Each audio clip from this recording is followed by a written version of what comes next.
Hey guys, it's Vivan here, and today we will be talking about editing your film. So, firstly, I'd like to start off by saying there isn't one trick to editing well. It's a long process where you have to put your movie together piece by piece, clip by clip. A lot of beginners think that having good editing means having quick cuts, stylish color grading, and flashy effects. But the thing is, editing is the exact opposite. Good editing is seamless. Just like sound design, good editing is unnoticeable. That isn't to say you never include quick cuts or bright effects. You can, but obviously you need to know where to include it. Since there isn't a universal way to film your film, there isn't a universal way to edit it either. That's why in today's video I'll explain the different types of cuts and transitions that you may come across or need to include in your movie, rather than tell you specific techniques that you need to use. So the first and most basic editing tool out there is the cut. All of us know what a cut is, but let me briefly explain it.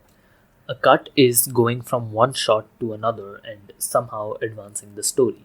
So here I have this video that I've put together by using stock footage. This video is by no means a film, so don't judge it by story or acting because there isn't any. So the first cut we have is cutting on action. This means cutting from one shot to another while the subject is still in motion.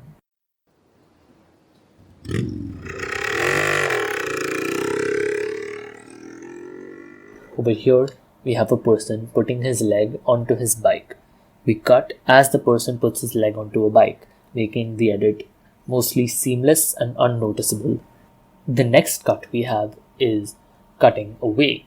This means cutting to an insert shot of something and then back.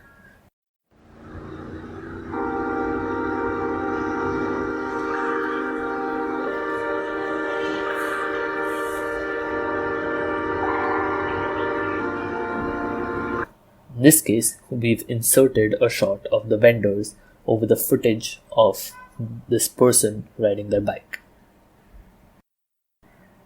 The next type of cut is the cross cut. This is when the editor intercuts back and forth between locations.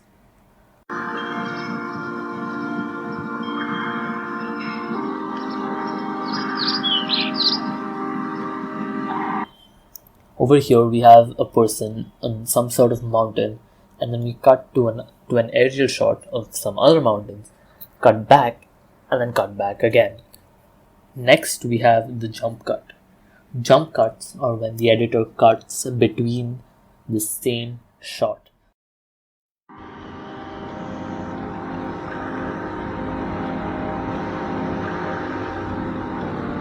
So over here we have one shot of a person riding his bike, and we cut to different times of the same shot.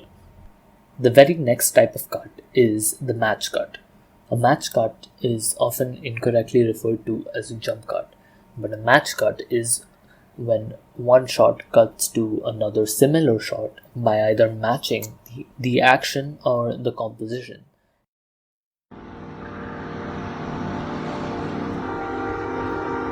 So in this case, we're matching the composition by cutting between two shots where the person riding the bike is on the left side of the screen.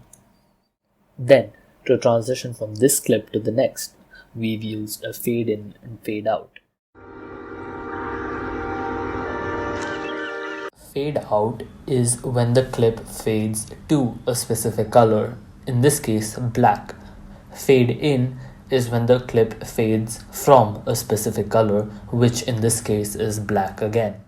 Next we have the smash cut. Smash cuts are abrupt transitions. They usually are used when someone is waking up from a nightmare or some sort of intense dream. They're also very popular when cutting from silent, quiet scenes to extremely loud scenes, or vice versa, from loud scenes to very silent, calm scenes.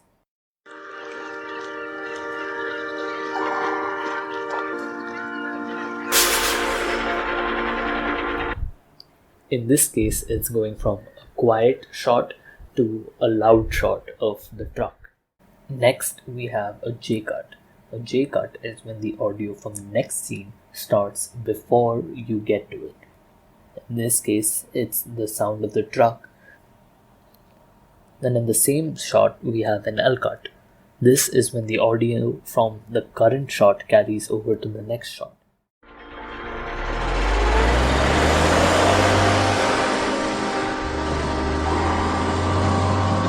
In this case, it's the same sound of the truck carrying over to the next shot. Next, we have the transition known as the iris. This dates back to the earlier days of film, back to like the 1930s or 40s and 50s. This used to be an in-camera effect when you could manually open and close the iris to transition from black. Now it's used as a mostly cartoonish, kind of retro, stylistic choice.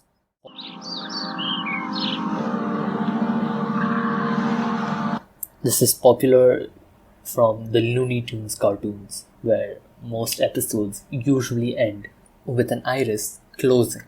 Next, we have a wipe. A wipe is, well, it's wipe.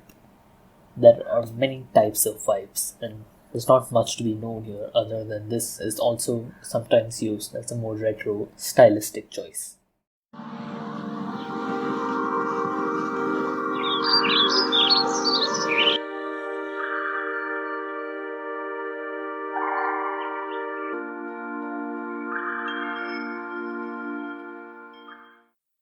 Then we have the invisible cut. An invisible cut is used to give the impression of a single take by usually hiding the cut in darkness, whip pans, or when the subject leaves the frame. Had to record my own footage for this one.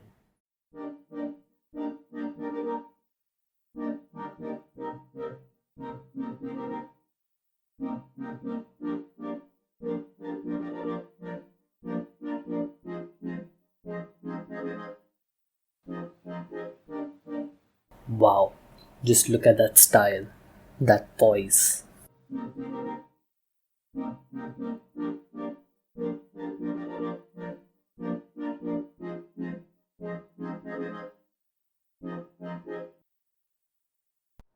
I know I said there isn't one universal trick to editing your film, but there is one little strategy I'd like to mention.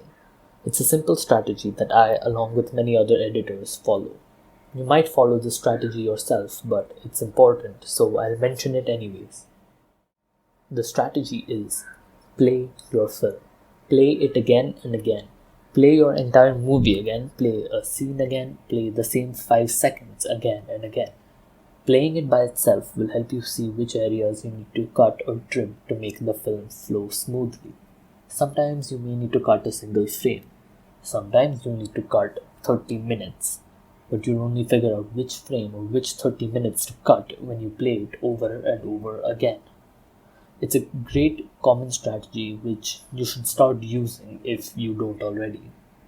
That, in my opinion, is the one single universal editing tip. I know this may seem like a lot of things to keep in mind, and it is, but you don't need to remember all these tips and techniques, and you don't need to use all of them in the same movie. These are just the more common ones that are popular in film editing. That isn't to say you need to stick to this list forever. You could think of your own unique creative cuts and transitions and make your films completely unique. The important thing is you need to ensure your decisions are consistent with the style of the movie, the mood of the scene, and the entire story as a whole.